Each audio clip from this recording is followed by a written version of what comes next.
नमस्कार दोस्तों, learn history में आपका स्वागत है। शायद ही आप में से कोई ऐसा होगा जिसने महान पेशवा बाजीराव के बारे में ना सुना हो। हम सब ने इतिहास में पढ़ा है कि बाजीराव पेशवा ने अपने जीवन में लगातार 40 युद्ध जीते हैं। परंतु बाजीराव पेशवा के 40 युद्धों के चर्चा में हम उस महान योद्धा को भूल जाते हैं जो ना होते तो शायद पेशवा बाजीराव 40 युद्ध लगातार ना जीत पाते। एक ऐसा योद्धा जो बाजीराव पेशवा के परछाई बनकर रह गए, जिन्हें इतिहास ने वो स्थान नहीं दिया जिसके वे हकदार थे। मैं बात कर रहा हूं महान मराठा योद्धा रणधुरंधर चीमाजी अप्पा के बारे में। कोंकण से पुर्तगालियों को बाहर निकालने से लेकर गुजरात और नर्मदा के पार तक मराठा राज्य के विस्तार में चीमाजी अप्पा ने प्रमुख भूमिका निभाया। चीमाजी अप्पा का जन्म 1707 में प्रथम पेशवा बालाजी विश्वनाथ भट्ट के छोटे पुत्र के रूप में हुआ था। वे पेशवा बाजीराव के छोटे भाई थे। इनके पुत्र का नाम सदाशिवराव भाऊ था, जिन्होंने पानीपत के तीसरे युद्ध में अहमद शाह अब्दाली के खिलाफ मराठा सेना का नेतृत्व किया था। चीमाजी अप्पा शस्त्र के साथ साथ शास्त्र में भी पारंगत थे। इसी कारण छत्रपति शाहू जी ने उन्हें पंडित की उपाधि भी प्रदान किया था। 1728 में बाजीराव पेशवा ने निजाम हैदराबाद को पालखेड़ में पराजित किया था। इस युद्ध में चीमाजी अप्पा ने प्रमुख भूमिका निभाया था।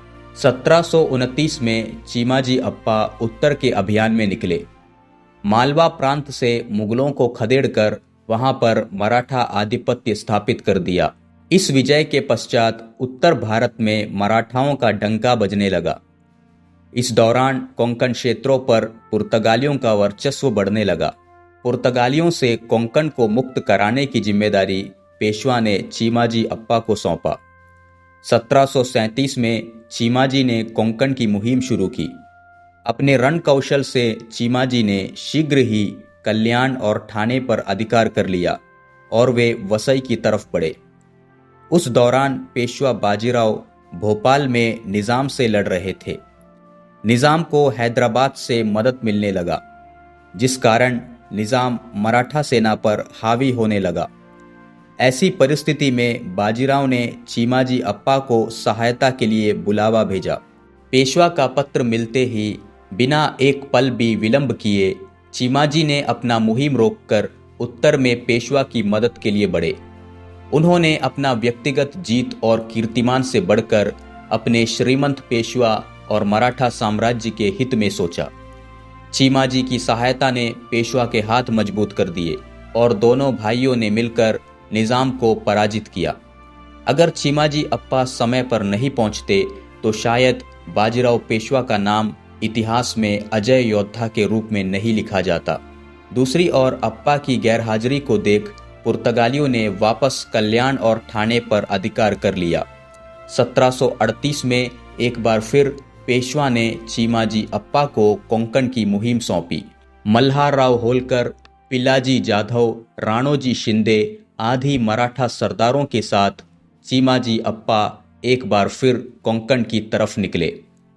ठाणे कल्याण को जीतते हुए मराठा सेना वसई पहुंच गई। वसई का किला पुर्तगालियों का सबसे मजबूत किला था। 3 ओर से पानी से घिरे होने के कारण इस किले को जीत पाना लगभग असंभव था। किले पर मात्र सामने से आक्रमण किया जा सकता था। कई महीनों तक मराठा सेना ने किले के सामने डेरा डाले रखा और किले की तरफ तोप चलाते रहे, परंतु शत्रुओं के बिल्कुल सामने होने की वजह से मराठा सेना को बहुत नुकसान हो रहा था। कई सारे मराठा सरदार और सैनिक मारे जा चुके थे। चीमाजी अप्पा का स्वास्थ्य भी खराब हो चला था। इस वजह से मराठा सेना का हौसला टूटने लगा। परिस्थिति प्रतिकूल हो चला था, पर ऐसे विकट स्थिति में भी चीमाजी अप्पा पीछे हटने को तैयार नहीं हुए। उन्होंने अपने सैनिकों से कहा कि या तो किले की दीवार को तोप के गोले से उड़ा दो, नहीं तो मुझे तोप में डालकर किले की ओर चला दो। किसी भी परिस्थिति में मुझे किले के अंदर पहुंचना है। अपने सेनापति के मुख से ऐसी बात सुन मराठा सेना के टूटे हौसले बुलंद हो गए। मई 1739 में मराठा सेना ने वसई किले पर अधिकार कर लिया। चीमाजी अप्पा के रणकौशल और अदम्य साहस ने असंभव से दिखने वाले इस कार्य को संभव कर डाला। वसई पर अधिकार कर चीमाजी ने कोंकण में मराठा परचम लहरा दिया।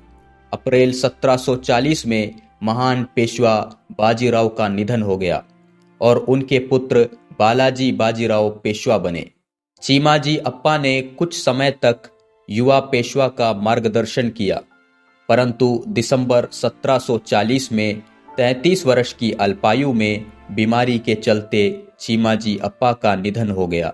जो कीर्तिमान चीमाजी अप्पा ने अपने अल्पायु में स्थापित किया, वो इतिहास में बहुत कम लोग कर पाए।